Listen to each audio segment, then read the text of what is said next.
Olá, começa agora mais uma edição do Jornada. Todas as semanas você acompanha aqui as principais decisões e projetos da Justiça do Trabalho por todo o Brasil. No programa de hoje vamos falar sobre a lei do estágio, quais são as atribuições do estagiário e como não deixar que essa oportunidade supervisionada se transforme em relação de emprego. Direto de São Paulo, uma reportagem sobre o trabalho escravo. Segundo a Organização Internacional do Trabalho, OIT, 20 milhões de pessoas em todo o mundo são vítimas da escravidão contemporânea. Vamos saber como é a atuação da Justiça do Trabalho nesses casos.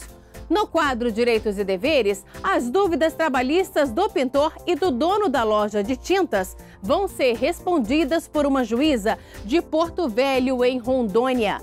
E no Trabalha Brasil, vamos conhecer uma profissão diferente, a de médico de brinquedos. Tudo isso e muito mais, o nosso Jornada já começou.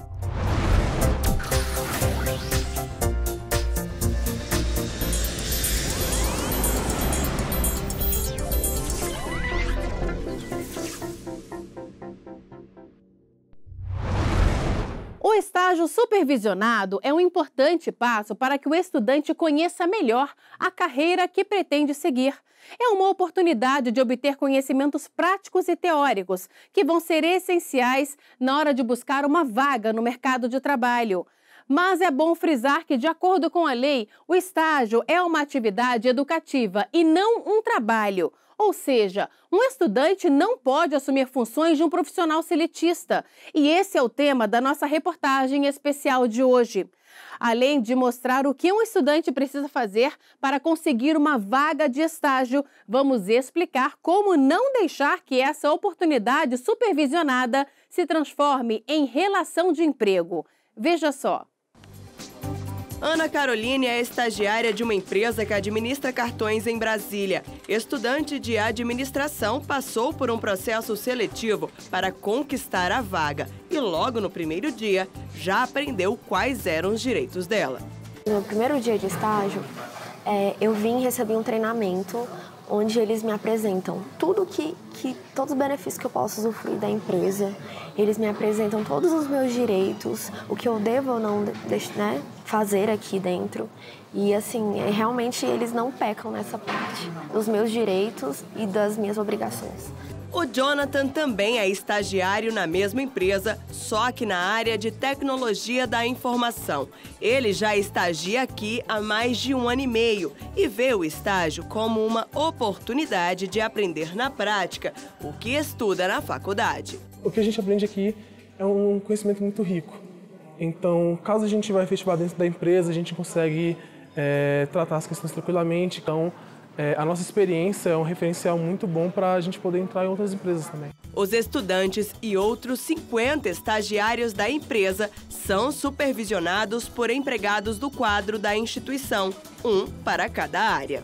No dia a dia, eles acompanham e orientam a realização das atividades para que, de fato, possa ser um movimento de aprendizagem, para que o estagiário possa cada vez mais adquirir novos conhecimentos e atuar de uma forma mais efetiva e crescer profissionalmente, iniciar a construção de uma carreira. E por serem regidos por uma lei própria, os estagiários têm direitos diferenciados. De acordo com a Lei 11.788 de 2008, a jornada de atividade em estágio deve ser compatível com as atividades escolares. Ou seja, um estudante de direito não poderia realizar funções da área de tecnologia da informação. Além disso, ele não pode ultrapassar 4 horas diárias e 20 horas semanais, no caso de estudantes de educação especial, ou 6 horas diárias e 30 semanais, quando for estudante do ensino superior, da educação profissional ou de nível médio. Além dos requisitos formais que a lei exige, e a lei exige uma série de requisitos formais, não se pode esquecer que deve permanecer o acompanhamento do estudante pela instituição de ensino. O primeiro ponto a ser observado é a adequação entre o que ele vai fazer no estágio e o curso que ele frequenta. Porque se o estágio se destina a aprimorar o conhecimento teórico que o estudante adquiriu e está adquirindo, Se o estágio é um contrato cuja finalidade é apresentar ao estudante o mundo profissional, o primeiro ponto é a adequação entre o curso e o estágio. Não se pode admitir que não haja uma correlação entre o que ele vai fazer e o que ele está aprendendo.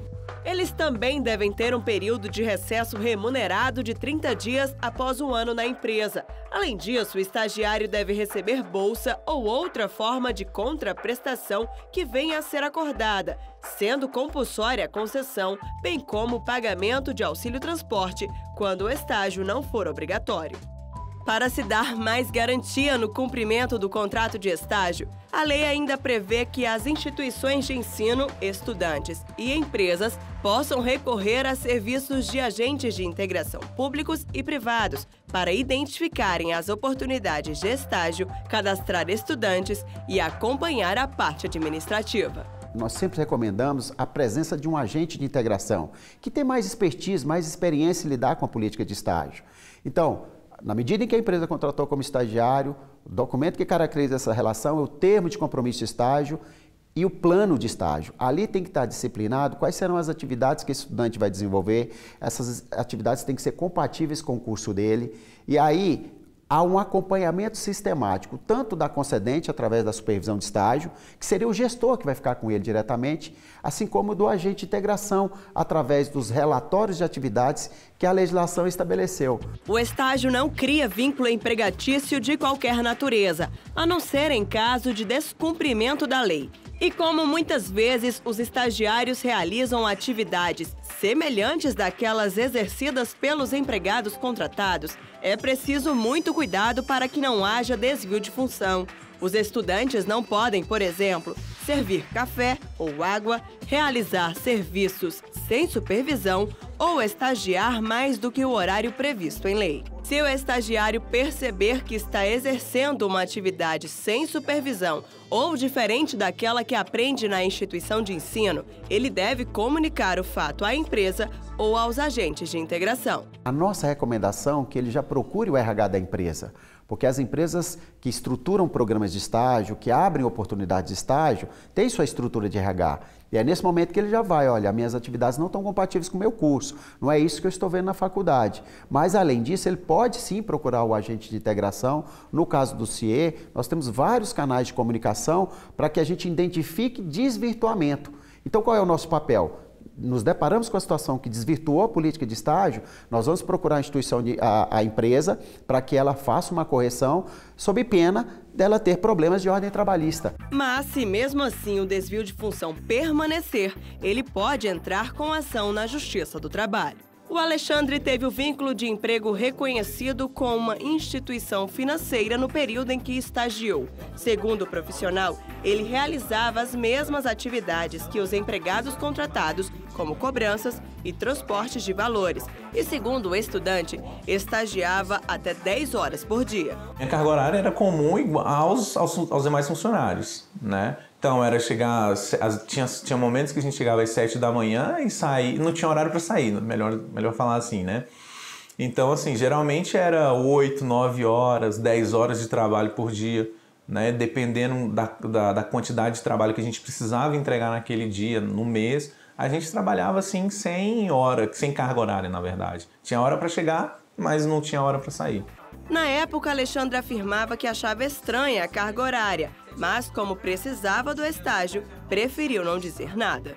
Se existisse o questionamento por parte de qualquer estagiário para qualquer gerente imediato, eles ia surgir para ele como uma pessoa não quer trabalhar, né? Inclusive tinham reuniões que faziam de equipe, onde os próprios gerentes comentavam, tem pessoas que só querem trabalhar dentro do horário de estágio, isso aí não é para a gente aqui. Quando o estagiário observa que há desvio de finalidade do contrato de estágio, ele passa a ser alguém que não tinha acompanhamento pedagógico, não tinha supervisão da instituição de ensino, não tinha supervisão de alguém na empresa para a sua atividade. É preciso que se perceba que ele é alguém que deve ter um supervisor que vai orientá-lo na sua formação profissional. Então, o estagiário que sente que o seu contrato não tinha essas características, ele vai à Justiça do Trabalho.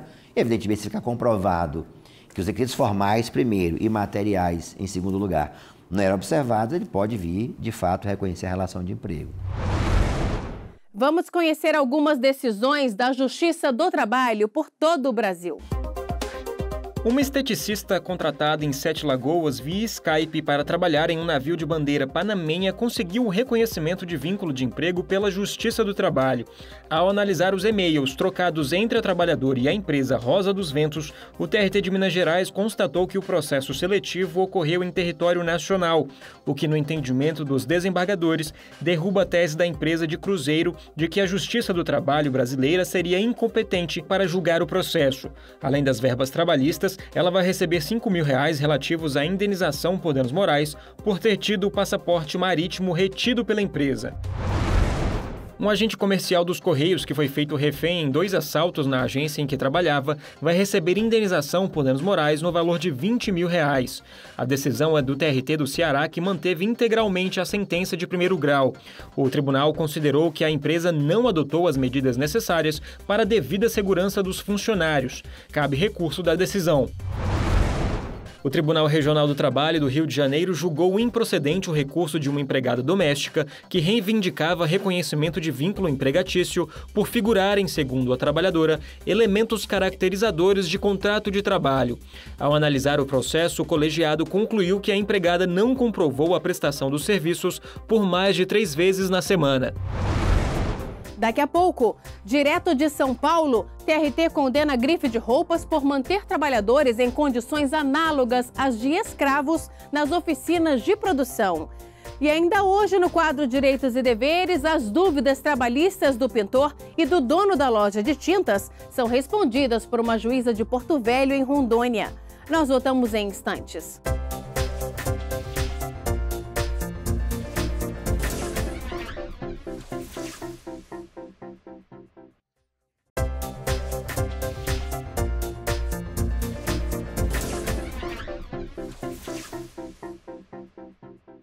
Chegou a hora do JT em Ação, com iniciativas da Justiça do Trabalho por todo o país. O presidente do Tribunal Superior do Trabalho, o ministro Brito Pereira, participou da primeira reunião do ano de gestores nacionais e regionais do Programa de Combate ao Trabalho Infantil e de Estímulo à Aprendizagem. Eles falaram sobre as metas para 2018, debateram a organização da 3ª Semana Nacional de Aprendizagem e falaram sobre os principais desafios a serem enfrentados nos regionais, dentre outros assuntos. O Corregedor-Geral da Justiça do Trabalho, o ministro Lélio Bentes Correia, realizou correição ordinária no TRT do Rio Grande do Norte. O ministro do TST avaliou as atividades administrativas e judiciárias do tribunal, participou de audiências, visitou a Escola Judicial e o Centro Judiciário de Solução de Conflito e Cidadania de Natal, além de se reunir com os gestores regionais dos programas Trabalho Seguro e de Combate ao Trabalho Infantil e Estímulo à Aprendizagem. O TRT da 14ª Região, que abrange os estados de Rondônia e Acre, aderiu à campanha Declare Seu Amor, idealizada pela Corregedoria-Geral da Justiça do Estado de Rondônia. A campanha tem o objetivo de incentivar os contribuintes a destinarem uma parcela da dedução do imposto de renda aos fundos nacional, distrital, estaduais e municipais dos direitos da criança e do adolescente. Dessa forma, o benefício fiscal será revertido a projetos sociais, conforme dispõem o Estatuto da Criança e do Adolescente e as instruções normativas da Receita Federal do Brasil. Os vídeos da campanha contam com a participação de vários artistas. Mais informações pelo site www.tjro.jus.br/Declare Seu Amor. Segundo a Organização Internacional do Trabalho, a OIT, 20 milhões de pessoas em todo o mundo são vítimas da escravidão contemporânea. No Brasil, a Justiça do Trabalho atua em processos sobre o trabalho escravo, ao fazer o reconhecimento da relação de emprego e determinar o pagamento de verbas trabalhistas. Uma dessas condenações foi feita pelo TRT de São Paulo. Acompanhe. As fotos mostram uma oficina de costura fechada em 2011 após uma operação do Ministério Público do Trabalho em São Paulo. 15 trabalhadores, incluindo um adolescente de 14 anos, foram encontrados em alojamentos submetidos a condições degradantes de trabalho e moradia. Trabalhos forçados, jornadas exaustivas, restrição de liberdade em razão de dívida, condições degradantes de trabalho. Os elementos que caracterizam a escravidão moderna estão previstos no artigo 149 do Código Penal e vão além da privação de liberdade, abrangendo também a ausência de condições mínimas de dignidade conferidas ao trabalhador.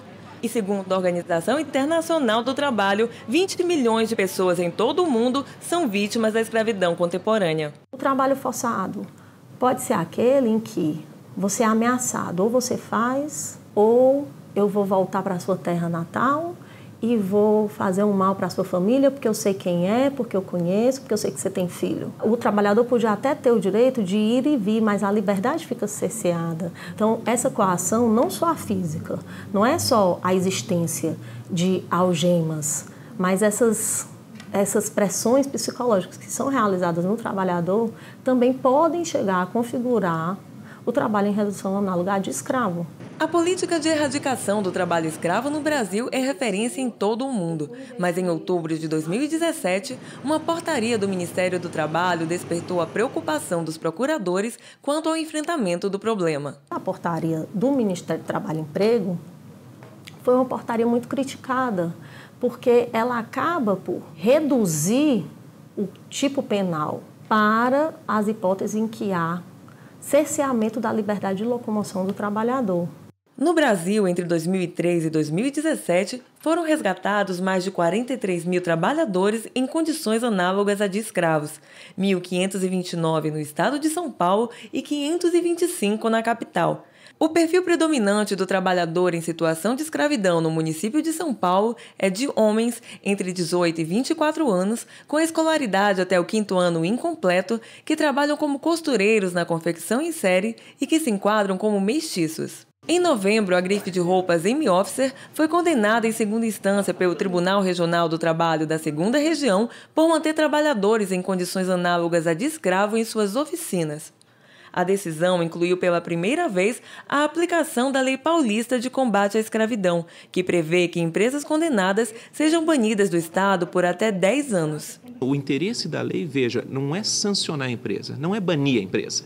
É que a empresa passe a preocupar-se preventivamente em que na sua cadeia de produção não haja a redução de pessoa à condição análoga de escravo. Atualmente, a atuação da Justiça do Trabalho nesses casos se limita ao reconhecimento da relação de emprego e das verbas decorrentes. Mas uma proposta de emenda à Constituição em tramitação no Congresso desde 2009 quer ampliar a competência dos tribunais trabalhistas. Todo o arcabouço utilizado para delimitar o que é trabalhista. São convenções da OIT que trazem as principais linhas para definir o que seria ou não seria esse trabalho forçado. Então, quem defende essa vinda da competência específica para esses crimes para a Justiça do Trabalho, defende nesse sentido. É uma especialidade da Justiça do Trabalho e, sobretudo, quando nós falamos desse crime de redução da pessoa à condição análoga de escravo, seria uma forma de evitarmos divergências, soluções divergentes sobre a mesma situação. No próximo bloco, no quadro Direitos e Deveres, as dúvidas trabalhistas do pintor e do dono da loja de tintas vão ser respondidas por uma juíza de Porto Velho, em Rondônia. E no Trabalha Brasil, vamos conhecer uma profissão diferente, a de médico de brinquedos. Nós voltamos daqui a pouco.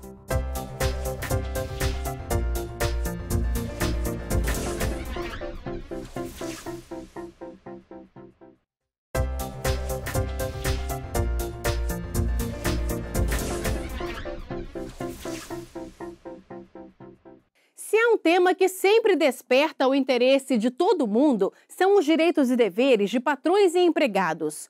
Hoje vamos conhecer as dúvidas trabalhistas do pintor e do dono da loja de tintas. Quem dá as respostas é uma juíza de Porto Velho, em Rondônia. Se o equipamento individual fornecido pela empresa tiver com algum defeito, eu posso me recusar a trabalhar? Certamente que sim. A condição de trabalho, a segurança do trabalho é obrigação tanto do empregado como do empregador.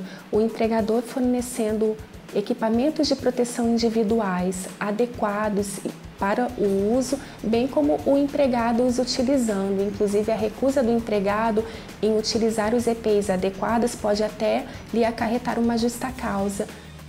Por outro lado, caso o empregador que tem obrigação de fornecimento desses EPIs não os ofereça em bom estado de uso, adequados, o empregado pode se recusar ao uso, inclusive justificando um rompimento contratual por justa causa do empregador, com base no artigo 483, letra C da CLT, porque o empregado estará sujeito a perigo manifesto de mal considerável. Existe alguma penalidade caso eu perca a carteira de trabalho dos meus funcionários? Na forma do artigo 186, qualquer ato seu que cause dano a outra pessoa, inclusive esse exemplo de perder a carteira de trabalho e seja comprovado que isso trouxe dano ao empregado, pode sim ser base de um ressarcimento por dano moral. O que você deve fazer nesse caso é ajudar para que o empregado providencie uma segunda via e demonstre que não houve má-fé da sua parte. Mas caso ele comprove que houve dano, independente da sua vontade, ele poderá sim ser indenizado. É o caso, por exemplo, de ele perder um novo emprego em razão de não ter essa carteira de trabalho no momento certo da apresentação. Se o serviço na casa do cliente se estender além da jornada de trabalho, como eu faço para comprovar esse horário a mais trabalhado? De fato, o artigo 62, inciso 1 da CLT, que trata do trabalho externo, é um registro de que, pela impossibilidade de controle, não tem, no caso, o pagamento de hora extra. No entanto, tem que se diferenciar situações distintas. A impossibilidade de controle não quer dizer a exigência de horas extras sem o pagamento. De forma que, no trabalho externo lícito, o empregado, ele controla a própria jornada, não devendo haver horas extras. Quando o empregador, aproveitando-se desse trabalho externo, sabe que extrapola a jornada, pode sim ter esse pagamento e o empregado pode comprovar que houve essa hora extra, por exemplo, mediante testemunha de que trabalhava após a jornada fixada e que, na verdade, não era um trabalho externo na forma da legislação. Se o cliente reclamar do serviço e for necessário refazê-la, eu posso descontar o custo adicional no salário do pintor? O desconto salarial, a princípio, é vedado, porém a legislação, no artigo 462 da CLT, estabelece as possibilidades de desconto salarial e são elas no caso de ato doloso do empregado que cause prejuízo ou ato culposo desde que esse autorize. No caso de, por exemplo, o empregado que tem uma ordem de serviço para pintar toda uma casa com paredes brancas, não preste atenção nessa ordem de serviços e pinte tudo de preto, seja obrigado a refazer o serviço, o que causa um prejuízo, eu entendo sim que seria um exemplo de possibilidade de desconto porque o empregado agiu com desídia, não observando a ordem de serviço que lhe foi passada. No quadro Trabalha Brasil de hoje, vamos conhecer uma profissão inusitada, a de médico de brinquedos. Ele conserta bonecas, carrinhos e outros objetos com defeito. Para a criançada, é como se os brinquedos tivessem acabado de sair da loja. Para os pais, uma boa economia. E para o profissional, a satisfação de ver o sorriso de quem recebeu o brinquedo novinho de volta. Ela é da minha avó e ela tem um apreço muito grande pela boneca. E ela tem uma coleçãozinha e ela ficou falando que tava faltando uma. E aí não pode. Aí eu vim trazer para consertar. Rafaela trouxe a boneca da avó, que tem uma pequena coleção de bonecas de porcelana, no único médico de brinquedos que encontrou pela região. Ela mora em Taguatinga, cidade que fica a cerca de 30 quilômetros de Brasília. Depois de uma queda, a única saída para ela foi levar o brinquedo para uma consulta rápida de emergência.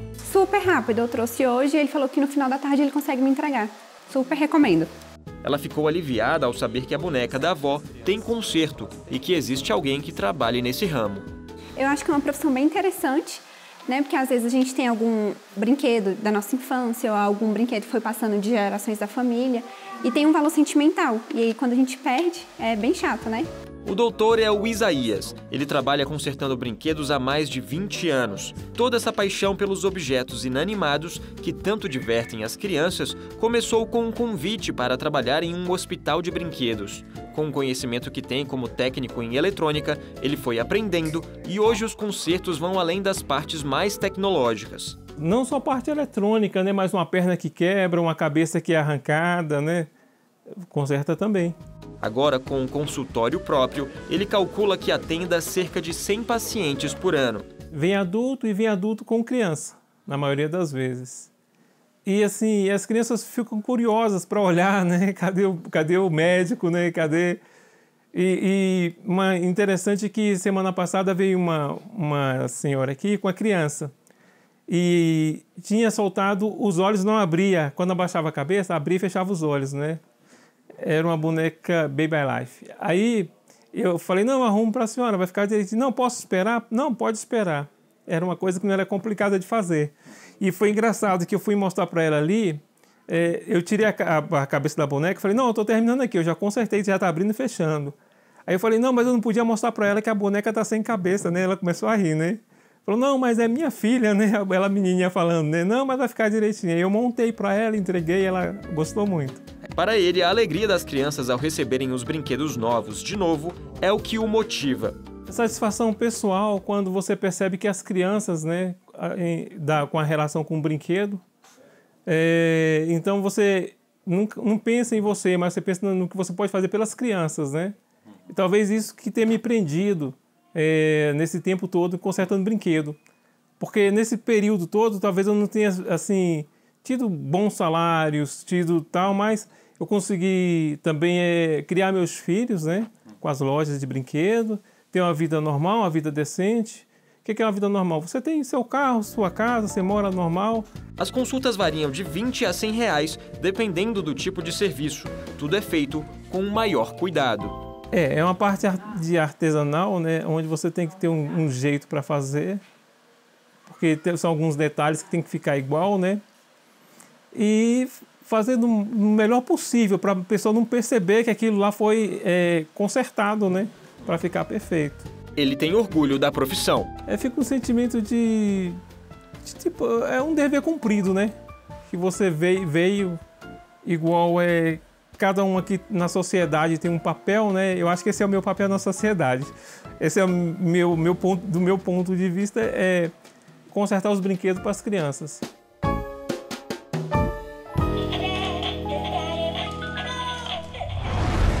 E a jornada de hoje termina aqui. Muito obrigada pela companhia e até o próximo programa. Tchau!